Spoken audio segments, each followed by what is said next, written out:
کچھ چہرے وقت کی دھول میں گم نہیں ہوتے، وہ یادوں کی دیوار پر چراغ بن کر جلتے رہتے ہیں۔ کچھ آوازیں ایسی ہوتی ہیں جو کانوں سے نہیں دل سے سنی جاتی ہیں۔ سلمیٰ آغا بھی انہی چند ہستیوں میں سے ایک ہیں جن کی آواز نے صرف گیت نہیں گائے بلکہ خاموش دلوں کے دکھ کو لفظ عطا کیا، ان کے درد کو زبان دی اور لاکھوں لوگوں کی اداس شاموں کو ایک نرم روشنی سے بھر دیا۔ کیا آپ نے کبھی رات کے سناٹے میں کوئی گانا سنا جو آپ کے اپنے درد کو لفظ دے دے، جیسے کوئی اجنبی آپ کی کہانی آپ کو سنا رہا ہو، آپ کے زخموں پر مرہم رکھ رہا ہو؟ آج بھی جب دل کے ارماں آنسوؤں میں بہہ گئے کی آواز گونجتی ہے تو لگتا ہے وقت ٹھہر سا جاتا ہے، آنکھیں بھیگ جاتی ہیں، سینہ بھاری ہو جاتا ہے اور دل خاموشی سے پوچھتا ہے، یہ آواز کسی کی ہے جو اتنی گہرائی سے چھوتی ہے؟ یہ آواز ہے سلمیٰ آغا کی، ایک ایسی ہستی جس نے نہ صرف گیت گائے بلکہ لاکھوں ٹوٹے دلوں کو اپنی زبان دی۔ ان کی آواز میں وہ سادگی تھی جو بناوٹ سے پاک ہوتی ہے، وہ درد تھا جو حقیقی تھا، وہ نرمی تھی جو روح کو چھو لیتی تھی۔ سلمیٰ آغا کی زندگی ایک ایسی کہانی ہے جو محبت، درد، جدوجہد، تنہائی، شہرت کی چمک اور خاموش استقامت سے بھری پڑی ہے۔ یہ کہانی صرف فلموں کی اسکرین پر نہیں بلکہ ان کے دل کے اندر بھی لکھی گئی ہے۔ معزز ناظرین، اگر آپ لوگ ہمارے چینل پر نیو ہیں تو چینل کو سبسکرائب لازمی کر دیں۔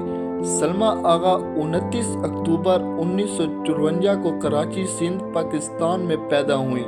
کچھ ذرائع میں 25 اکتوبر 1956 بھی درج ہے، مگر زیادہ معتبر حوالوں سے 1954 ہی تسلیم کیا جاتا ہے۔ ان کا اصل نام زرینہ تھا اور وہ ایک فنکار اور کاروباری خاندان سے تعلق رکھتی تھی۔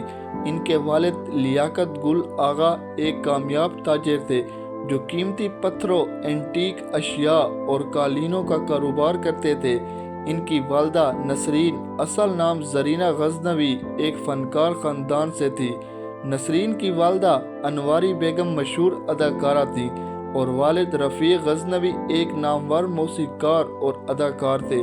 دلچسپ بات یہ ہے کہ سلمیٰ آغا کا خاندان دور کے رشتے میں کپور خاندان سے بھی جڑا ہوا ہے۔ راج کپور کی ماں کے بھائی جو گل کشور مہرا نے انواری بیگم سے شادی کی تھی اور ان کی بیٹی نسرین سلمیٰ کی والدہ اس رشتے کی وجہ سے کپور خاندان کی رشتہ دار بنی، مگر یہ رشتہ کبھی کھل کر سامنے نہیں آیا کیونکہ خاندانی اختلافات کی وجہ سے کچھ تعلقات ٹوٹ گئے تھے۔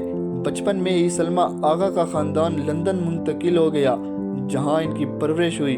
لندن کی زندگی نے انہیں ایک نئی دنیا دی، مغربی ماحول، نئی زبان، نئی ثقافت، مگر ان کے اندر پاکستانی جڑیں اور اردو کی محبت ہمیشہ زندہ رہیں۔ صرف 9 سال کی عمر میں لندن پہنچنے کے بعد انہوں نے وہاں اسکول میں گانا شروع کیا۔ اسکول فیسٹیولز، پروگراموں میں ان کی آواز سن کر لوگ حیران رہ جاتے تھے۔ ان کی آواز میں ایک ایسی جادوگری تھی جو بچپن سے ہی نمایاں تھی۔ زندگی نے سلمیٰ کو شروع سے ہی آزمائشوں میں ڈالا۔ صرف 16 سال کی عمر میں ان کی شادی ہو گئی ایک معروف پاکستانی خاندان کے فرد سے جو لندن میں مقیم تھا۔ یہ شادی زیادہ دیر نہ چلی، جلدی علیحدگی ہو گئی۔ یہ پہلا صدمہ تھا ان کی زندگی میں آیا، مگر اس نے انہیں کمزور نہیں کیا بلکہ مضبوط بنایا۔ 1980 کی دہائی کے آغاز میں وہ فلمی دنیا کی طرف مائل ہوئیں۔ ان کی آواز کی شہرت لندن سے بالی ووڈ تک پہنچ گئی۔ بھارتی فلم سازوں نے انہیں نوٹس کیا اور پیشکشیں کی۔ 1981 میں پاکستانی فلم جوالا ڈاکو میں انہوں نے پہلا گانا گایا، مگر اصل شہرت 1982 میں ملی جب بی آر چوپڑا کی فلم نکاح ریلیز ہوئی۔ اس فلم میں سلمیٰ آغا نے صرف مرکزی کردار ادا کیا، راج ببر کے ساتھ بلکہ خود گانے بھی گائے۔ خاص طور پر دل کے ارماں آنسوؤں میں بہہ گئے نے پورا ہندوستان اور پاکستان ہلا کر رکھ دیا۔ یہ گانا آج بھی اداس شاموں کا ساتھی ہے۔ اس گانے نے انہیں فلم فیئر ایوارڈ برائے بہترین خاتون پلے بیک سنگر دیا۔ اداکاری کے لیے بھی نامزدگی ملی۔ ایک نئی آنے والی اداکارہ کے لیے یہ خواب جیسا تھا۔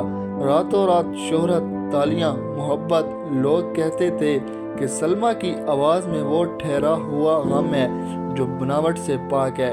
ان کی آنکھوں میں ایک ایسی اداسی تھی جیسے کوئی پرانی کہانی کا ادھورا باب ہو، اور ہونٹوں پر وہ لرزش جو مسکراہٹ اور آنسوؤں کو ملا دیتی تھی۔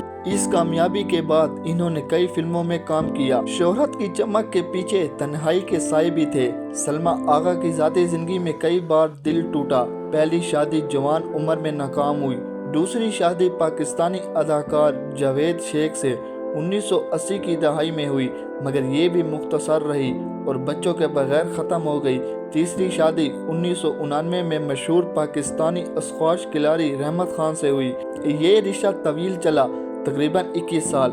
اس دوران ان کے 2 بچے پیدا ہوئے، بیٹی زارا ساشا آغا جو آج ایک اداکارہ اور گلوکارہ ہیں، فلم اورنگزیب میں کام کیا۔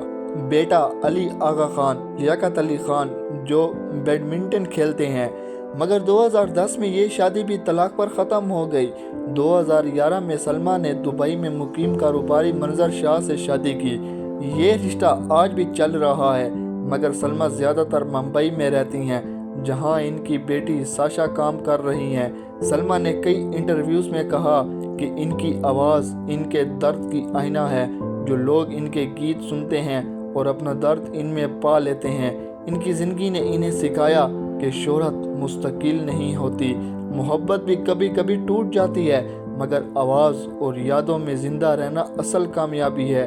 فلم فیئر بہترین خاتون پلے بیک سنگرز نکاح کے لیے 1982، نگار ایوارڈز بازار حسن کے لیے بہترین اداکارہ، کئی نامزدگیاں اداکاری اور گائیکی دونوں میں۔ وہ 2017 میں overseas citizen ship of India OCI کے مستحق افراد پائیں، جس سے انہیں بھارت میں رہنے اور کام کرنے کی سہولت ملی۔ آج 71 سال کی عمر میں سلما آغا اب بھی زندہ ہیں، یادوں میں، گیتوں میں، اداس شاموں میں۔ وہ اب کم نظر آتی ہیں، مگر ان کی آواز وقت کی گرد میں نہیں دبی بلکہ اور شفاف ہو گئی ہے۔ وہ اپنی سوانح حیات لکھنے میں مصروف رہیں، جہاں وہ اپنی زندگی کے راز کھولنا چاہتی ہیں۔ ان کی بیٹی ساشا آج بالی ووڈ میں قدم جما رہی ہے اور سلما کی میراث آگے بڑھ رہی ہے۔ سلما آغا ایک نام نہیں، ایک احساس ہیں، ایک ایسی آواز جو وقت کے ساتھ مدھم نہیں ہوتی بلکہ اور گہری ہو جاتی ہے۔ وہ خاموشی سے پوچھتی ہیں، کیا تمہیں اب بھی محبت یاد ہے؟ کیا تمہیں اب بھی وہ اداس شامی یاد ہیں؟ اور جواب میں لاکھوں دل خاموشی سے سر ہلا دیتے ہیں۔ یہی اصل کامیابی ہے، فلموں سے آگے، ایوارڈ سے آگے، شہرت سے آگے، دلوں میں زندہ رہ جانا۔ معزز ناظرین، اگر آپ کو یہ کہانی پسند آئی ہو تو ہمارے YouTube چینل انفارمیشن وتھ سمت کو سبسکرائب بھی کر دیں، اس ویڈیو کو لائک بھی کر دیں اور اس ویڈیو کا لنک آگے دوستوں کے ساتھ شیئر بھی کر دیں۔